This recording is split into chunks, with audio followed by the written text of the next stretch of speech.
सगळ्यांना माझा नमस्कार। माझं नाव विकास कुमार आणि माझा चुनाव चिन्ह आहे नारियल। मी उभा राहिलो आहे दक्षिण मध्य मुंबईतून चुनावासाठी। हो, बरं ऐकलेलं तुम्ही। मी तुमच्या बरोबर तुमच्याच सारखा एक साधारण माणूस। कशासाठी उभा राहिलोय मी? कारण थकलेलोय मी हे सगळे नेत्यांच्या दरवर्षीच्या खोट्या आश्वासनामुळे। 20 वर्ष झालेलं आहे।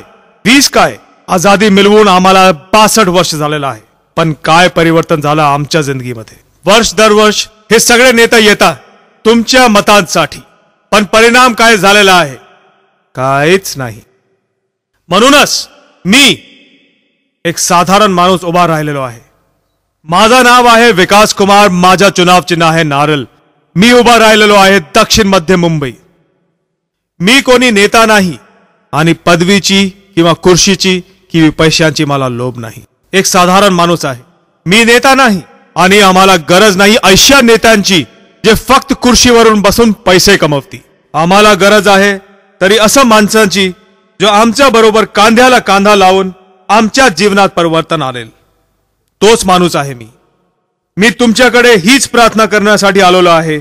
माझे नाव विकास कुमार, माझा चुनाव चिन्ह नारळ। दक्षिण मध्य मुंबई मधून मी उभा राहिलेलो आहे। प्रत्येक शुभ कार्याची सुरुवात नारळापासून होते। या चुनावामध्ये तुमच्याकडे एक सुंदर संधी आहे। परिवर्तनाची सुरुवात नारळापासून करा। नारळाला मत द्या आणि तुमच्या जीवनामध्ये विकास आणा। जय हिंद।